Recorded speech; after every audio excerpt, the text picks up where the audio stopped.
ಶಾಸಕ ಜಿಎಸ್ ಪಾಟೀಲ್ಗೆ ಸಚಿವ ಸ್ಥಾನ ನೀಡಲು ಅಬ್ಬಿಗೆರೆ ಶ್ರೀಗಳ ಪ್ರಬಲ ಆಗ್ರಹ.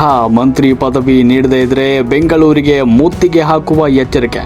ಇಂದು ಸುದ್ದಿಗೋಷ್ಠಿಯಲ್ಲಿ ವೀರಶೈವ ಲಿಂಗಾಯತ ರೋಣ ತಾಲೂಕು ಗೌರವ ಅಧ್ಯಕ್ಷರು ಆಗಿರುವ ಅಬ್ಬಿಗೆರೆ ಮಠದ ಪರಮ ಪೂಜ್ಯ ಶ್ರೀ ಬಸವರಾಜ ಶರಣರು ಮಾತನಾಡಿದರು. ಶಾಸಕ ಜಿಎಸ್ ಪಾಟೀಲ್ ಅವರ ಕಾರ್ಯಕ್ಷಮತೆಯನ್ನ ಮುಕ್ತ ಕಂಠದಿಂದ ಶ್ಲಾಘಿಸಿದರು.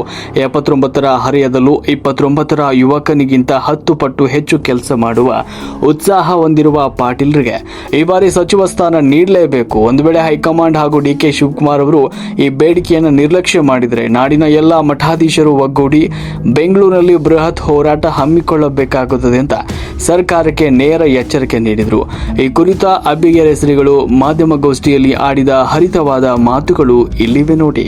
ಆರಾಧ್ಯ ದೈವ ಸದ್ಗುರು ಮಹಾರಾಜರನ್ನು ಮನೋಮಂದಿರದಲ್ಲಿ ಧ್ಯಾನಿಸಿ ಈ ಒಂದು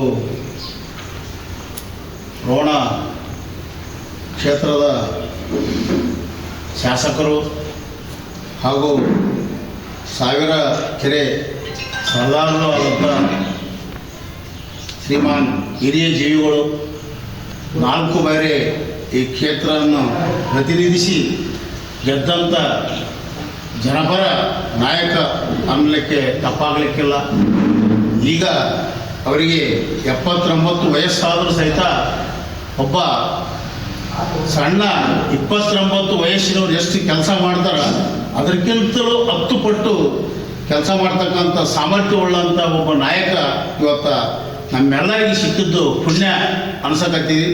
ಹಾಗಾಗಿ ಡಿ ಕೆ ಶಿವಕುಮಾರ್ ಅವರೇ ಇಂಥ ಒಂದು ನಾಯಕ ಗದಗ ಜಿಲ್ಲಾ ಕಾಂಗ್ರೆಸ್ ಸಮಿತಿ ಅಧ್ಯಕ್ಷರಾದ ನಂತರ ಅವರು 3-4 ಸೀಟುಗಳನ್ನು ಸಹಿತ ಗೆಲ್ಲಿಸ ಕಾರಣೀಭೂತರಾದಂಥ ಶ್ರೀ ಜಿಎಸ್ ಪಾಟೀಲ್ ಸಾಹೇಬರಿಗೆ ತಾವು ಈ ಒಂದು ಮಂತ್ರಿ ಪದವಿಯನ್ನು ಕೊಡಬೇಕಾಗಿ ನಾವೆಲ್ಲ ಸ್ವಾಮೀಜಿಗಳು ಮುಂದೆ ಬರ್ತಕ್ಕಂಥ ದಿನಗಳಲ್ಲಿ ಈ ರೀತಿ ನೀವು ಮಾಡ್ತಾ ಹೋದರೆ ಒಂದು ಮನಸಾಯಿ ಧೋರಣೆ 40 ವರ್ಷ ಇವತ್ತು 40-50 ವರ್ಷ ಆದರೂ ಸಹಿತ ರೋಣ ಕ್ಷೇತ್ರಕ್ಕೆ ಕಾಂಗ್ರೆಸ್ ವತಿಯಿಂದ ಮಂತ್ರಿ ಸ್ಥಾನ ಇದುವರೆಗಾದ್ರೂ ಸಿಕ್ಕಿಲ್ಲ. ಅದು ಸಿಗಬೇಕಾಗಿತ್ತಂದ್ರೆ ನಮ್ಮ ಜಿ ಎಸ್ ಪಾಟೀಲ್ ಸಾಹೇಬರಿಗೆ ಮಾತ್ರ ಸಿಗಬೇಕು. ಎಡತನಲ್ಲಿ ತಾವು ಈ ಒಂದು ಮಂತ್ರಿ ಪದವಿ ಕೊಡಲೇಬೇಕು. ಕೊಡಲಿಲ್ಲಂದ್ರೆ ನಾವು ಮುಂದೆ ಬರ್ತಕ್ಕಂಥ ದಿನಗಳಲ್ಲಿ ನಾವೆಲ್ಲ ಸ್ವಾಮೀಜಿಗಳು ಸೇರಿ ಬೆಂಗಳೂರು ತರ ಹೋರಾಟ ಮಾಡುವಂಥ ವ್ಯವಸ್ಥೆಯನ್ನು ನಾವು ಮಾಡಿಕೊಳ್ಬೇಕಾಗ್ತದ ಅಂತ ಈ ಸಂದರ್ಭದಲ್ಲಿ ಹೇಳಿ ನನ್ನ 2 ಮಾತುಗಳಿಗೆ ವಿರಾಮ ಕೊಡ್ತೀನಿ. ಕಳೆದ 4 ದಶಕಗಳಿಂದ ಕಾಂಗ್ರೆಸ್ ಪಕ್ಷದ 7 ಬೀಡುಗಳಲ್ಲಿ ಜೊತೆಯಾಗಿ ನಿಂತು ನಿಸ್ವಾರ್ಥವಾಗಿ ದುಡಿದಿರುವ ಜಿಎಸ್ ಪಾಟೀಲ್ ಅವರಿಗೆ ಸಚಿವ ಸ್ಥಾನ ನೀಡಲು ಅಬ್ಬಿಗೆರೆ ಶ್ರೀಗಳು ಮುಂಚೂಣಿಯಲ್ಲಿ ನಿಂತು ಸಿಂಹಗರ್ಜನೆ ಮಾಡಿರುವುದು ಸದ್ಯ ರೋಣ ಹಾಗೂ ಗದಗದ ರಾಜಕೀಯ ವಲಯದಲ್ಲಿ ತೀವ್ರ ಸಂಚಲನ ಮೂಡಿಸಿದೆ.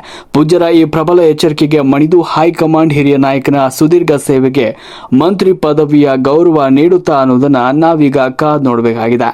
ರಾಷ್ಟ್ರಕ್ರಾಂತಿ ನ್ಯೂಸ್ ಗದಗ.